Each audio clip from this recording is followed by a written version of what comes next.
quando eu pensei em montar a empresa, eu pensei muito na composição acionária, né? Porque eu sabia que eu tinha um certo risco. Se não desse certo a empresa, eu poderia estar sacrificando minha vida estudantil, né? Eu tinha isso em mente. Eu estava no terceiro ano, né? Terceiro ano de faculdade, e como eu sabia que ia trabalhar muito, o desafio era muito grande, eu disse, poxa, se não der certo, quem vai perder sou eu, e o investimento é relativamente pequeno para os outros acionistas, por isso que eu disse, olha, eu quero ter 60% do negócio. Então pensei muito nisso e na formulação, eu estudava engenharia química, então meu pensamento naquele momento foi só o desenvolvimento de produto, que produto a gente lança, o sabão empastatório, desinfetante, né? Então mais focado nisso aí e na venda. Mas o desafio veja que eu tinha 21 anos, né, na época, em 79, né, eu nasci em 58, 21 anos, né, quando foi fundada a empresa. Então tinha toda uma retaguarda. Quem é o contador? Como é que vai fazer isso? Então isso realmente para mim é tudo muito novo, né? Eu nunca tinha ouvido falar em contabilidade, porque a contabilidade, né, da empresa, né? E olha que naquela época não tinha a simplicidade de hoje. Então você começar uma empresa pequena, como eu falei, eu comecei com um capital de R$100 mil, 50 mil do acionista e 50 mil eu tomei emprestado devendo no Bradesco.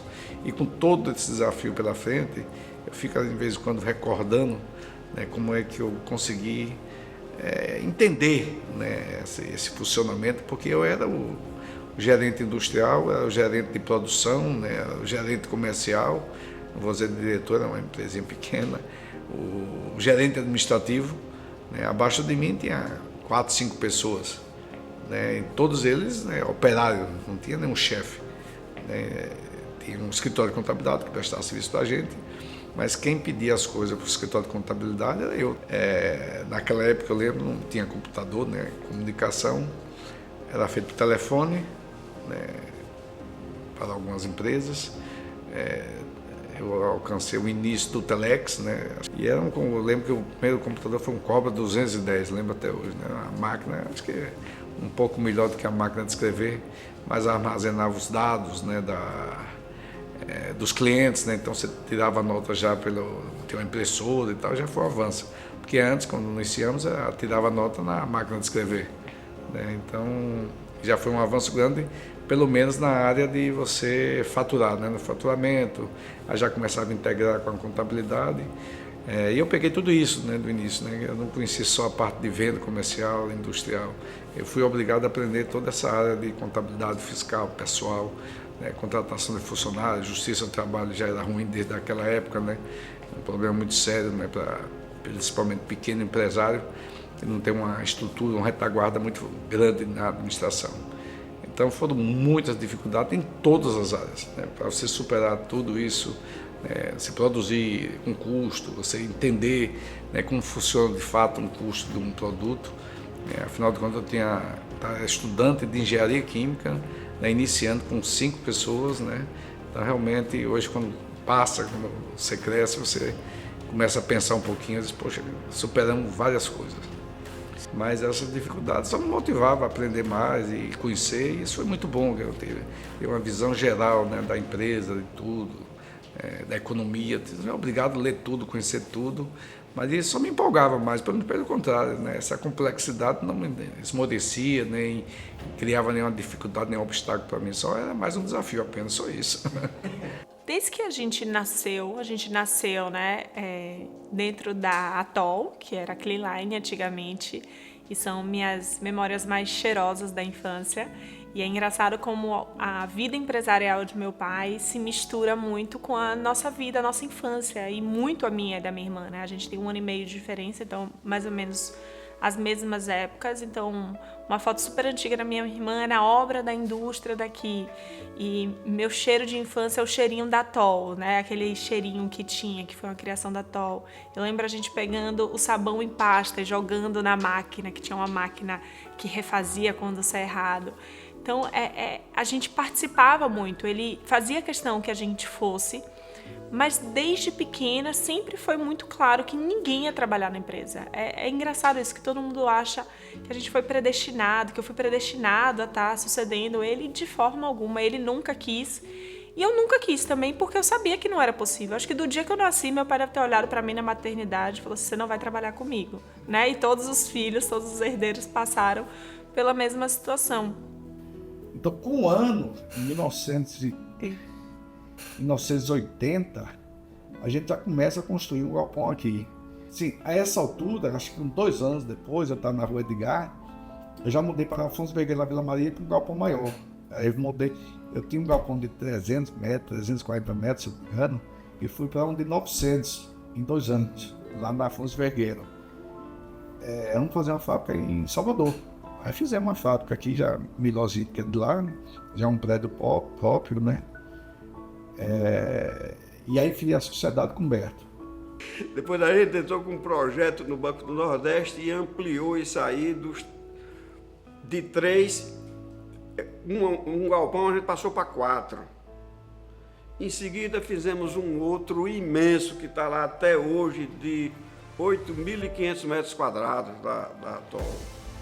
E aí a coisa foi numa sequência. Então, aí quando o João veio construir o galpão, né, era uma coisa muito acanhada, um galpão, para a época era grandioso, mas tinha 1.000 metros quadrados o primeiro galpão, que ele acho que tinha 1.000 metros quadrados. E aí o João comprou umas máquinas usadas, o Berto já deve ter contado essa história, né? Umas máquinas usadas que chegaram desmontadas. E aí eu sempre fui curioso, né? E aí o Humberto disse, Marcelo, vamos me ajudar a montar essas máquinas. E as máquinas eram máquinas usadas, velho, não tinha manual, não tinha nada. Eu me lembro que a gente saía lá, passava as tardes atrás das máquinas, emmareado nos fios, né?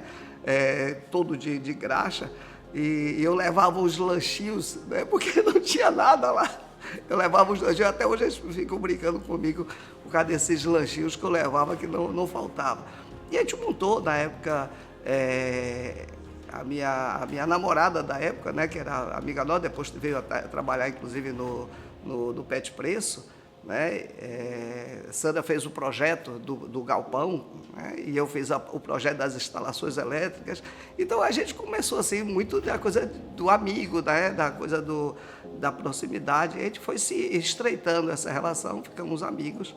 E aí a produção já São Paulo e aqui, parte dos produtos do Nordeste a gente mandava daqui, mas não cabe, a produção daqui não atendia todo o Nordeste, então parte a gente já mandava de São Paulo, por exemplo, para Maranhão, Ceará, ele mandava direto de São Paulo, para Amazonas mandava de São Paulo, e aqui atendia basicamente Bahia, Sergipe, Pernambuco, né, Alagoas, e o resto ele mandava direto lá. Depois ampliar aqui, vamos ampliar a Bahia, aí ampliamos. De novo, era amigo do dono, eu conheci ele aqui, né? Era amigo do dono da Ornex, dos Iwan, né? E ele queria montar uma fábrica na Bahia. E ele falou que me conhecia, ele já estava com a fábrica, ele já tinha 3, 4 anos, não sei quanto tempo. Aí tomava terra, reunião com a Ornex, que era tudo, né? Eu achava que era, né? Já estava em crise, a Bombril bagaçou com ele. Quando aí tinha detergente naquela época, Minerva, que era da Leve, que tem até hoje, né? E o Limpol, da Bombril, que acabou com o order dele.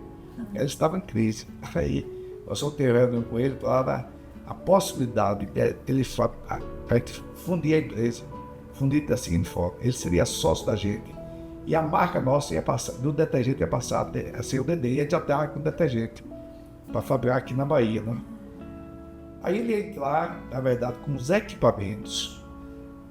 O produto dele, se você lembra direito, era a garrafa é soprada, é um equipamento que sopra, ele faz aquela garrafa, né?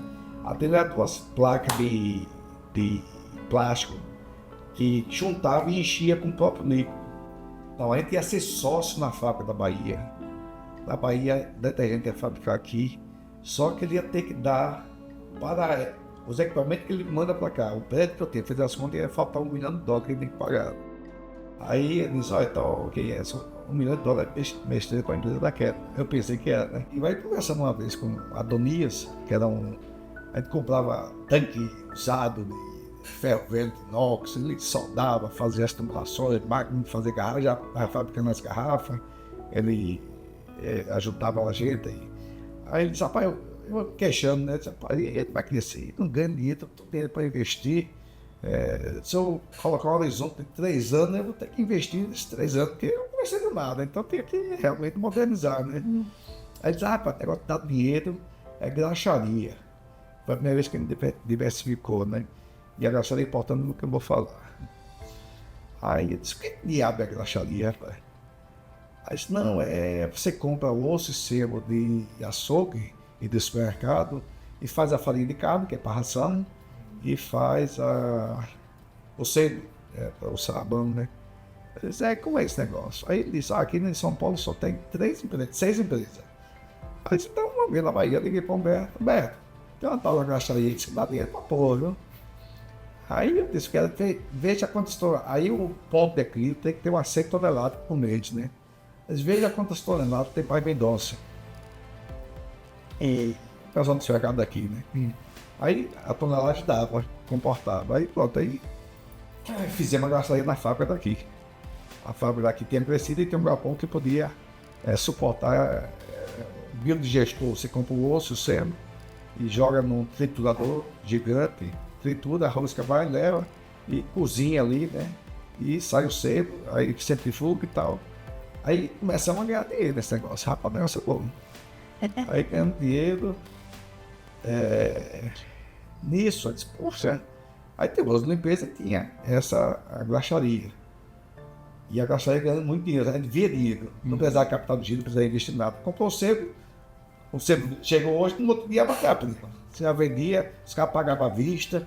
Aí era meu cliente lá, JBS, Friboi. Sim. Quando aqui da Cris, eu vendia para eles lá. Aí conheci eles naquela época, né?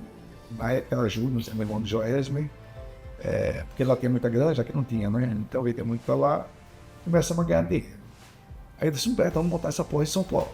Aí começamos a operar de noite lá na fábrica. Chegava o osso, entrava no caminhão, depois do horário de expediente do sabão. Porque a gente sabia que para sentir se ia ter reação. Oxe, uns 3, 4 debates foi lá, um cara, todo de terno. Aí atendi ele disse, olha, você está com fábrica de graxaria? Aí ele disse, onde é a fábrica? Porque se só chegava de noite, ele não via, né? O sebo, né? Da fábrica no interior. Aí ele disse, você não aceita uma conversa com o pessoal lá do raso e tal? Eu não aceito. Eu vou logo para resolver esse negócio. Aí nós fomos jantar para o Rubaiá. Você está com fábrica aqui, onde é a fábrica? No interior. Ele disse, e a Vila Maria o que? Então aí que recebe o osso lá e eu transporto de noite lá para a fábrica, né? Eles não tomaram cuidado de esperar um pouquinho para conhecer o processo, né? Deve ter mais de poder negociar com a gente. Aí disse, você não pode ter fábrica aqui não. Eu vou botar lá em uma vizinha sua, lá no CIA, onde você tem. Onde quebrar. Conta grosso. Onde quebrar lá. Aí você não quebra lá, aqui ganha mais dinheiro. Quebra lá e fica aqui. É bom. Aí não, você vai poder não. Aí começaram a falar já, olha, então a gente quer comprar. Aí eu disse, bom, de 2 horas ia crescer o setor, ia vender caro. Eu já fui preparado para isso, né? Eu disse, mas não quer vender. Aí eu tenho só uma dificuldade no início. Aí depois ele disse, você vai ter que vender. Vai ter que vender, não tem opção. Aí eu disse, tá, tudo na vida para mudar, para vender, mas quanto é? Aí pronto. Aí acertamos o preço. Recebi o dinheiro e satisfeito o dinheiro, comprei a parte do irmão e deu para a participação para a mulher com esse dinheiro. Aí, por isso que a graxaria foi importante, não só o dinheiro, mas com esse dinheiro, você ter esse dinheiro. Na época, a parte que nós compramos do meu irmão, ele comprou 2 postos de gasolina. Um no Ipiranga, e o posto era tão bom que teve uma convenção no Japão, a Shell levou ele, com 2 postos com esse dinheiro e ficou mais dinheiro para ele. A gente tem 2 indústrias nesse momento, né? A indústria de osso e sebo, e fazia farinha de carne e sebo, né? E tinha atol. Aí o próximo passo já adquiria a fábrica de sabão Philips, né, lá em São Paulo, né? Já cresceu. a gente precisava aumentar a produção de produtos de limpeza. Naquela época o mercado estava crescido, para comprar a fábrica, a máquina para fabricar a embalagem, a gente fabricava a embalagem também, já estava tendo dificuldade, né, nesse momento, que eu não sei em que ano exatamente, mas acredito que seja lá para 87, 86. Aí aqui na Bahia tinha uma indústria de plástico, que fabricava garrafas, né, para a Xerox, aquele Tony revelador, né, que tinha a Xerox, né. A Xerox era um grande cliente dessa indústria, era de um alemão, seu Richard, ficava ali em Pirajá, essa indústria. Ele fabricava basicamente garrafas para a Xerox, fabricava algumas garrafas para álcool, para Endeba naquela época, acho que ainda tem Endeba aqui na Bahia, e fabricava mangueira para irrigação, que vendia lá para Juazeiro. O alemão fabricava tudo lá. Adquirimos essa indústria com a intenção de produzir só para a gente. Então essa foi a segunda aquisição nossa, né, que foi a indústria de plástico. Então adquirimos essa Uniplástico mais ou menos 8 anos depois da empresa, para aumentar a produção de embalagem, estava crucial naquele momento. Mas aí entramos em outros mercados também, fabricando garrafa para a Xerox, era um contrato muito bom. A gente produzia todas as garrafas da Xerox que ele vendia no Brasil, era produzida aqui para a gente, que a indústria dele era no Cio também. E mangueira de irrigação. Aí até no ano que a Amanda nasceu, em 88, né, eu fui para Israel, passei um mês lá fazendo curso de gotejador e tal, para micro as pessoas estavam começando para irrigação. Israel tem um maior conhecimento disso aí. A gente queria ampliar também essa parte de não só fabricar mangueiras, como fabricar gotejadores, micro as pessoas, etc. Terminou dando certo. A gente terminou vendendo essa parte de mangueiras para outra empresa e não só com as garrafas, que era a nossa intenção, aumentar a produção de garrafa. Aí, mais na frente, em aquisições, quer dizer, a Atol crescendo, mas a gente começou a diversificar. E aí, como tinha a graxaria, que fabricava osso sebo e ficava próximo à Frimasa, aí no governo de Valdir Pires teve as privatizações de frigorífico. O governo do estado tinha 2 frigoríficos aqui na Bahia. O Frisub em Jequié e o Frimasa aqui em Simões Filho, fica perto do posto Ponfon. Aí era uma SA de muitos anos, né? Esse matador, esse frigorífico tinha mais de 30 anos, tinha uns 300 funcionários, né? Todos mal acostumados, né? Do estado. Esse foi um grande desafio meu como gestor.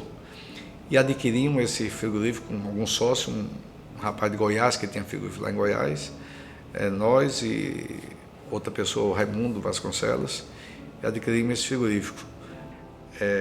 E aí eu fui ser o diretor lá desse Frimasa. Então eu ficava na Atol um turno e ficava um turno lá. E a gente tinha que trocar os funcionários, né? Tinha que trocar os funcionários, porque havia muito desvio lá, muito, exageradamente desvio, e nada se fazia, porque era então por isso que não dava lucro também. E aí a gente passou 2 anos, eu passei 2 anos, né, foi os piores 2 anos da minha vida, assim, de desafio mesmo, como empresário, porque o frigorífico com um faturamento muito alto, né, uma coisa que eu não conhecia, né, e eu fui tomar conta lá, mas deu tudo certo, modernizamos, crescemos o frigorífico, né, e depois terminamos vendendo ele também.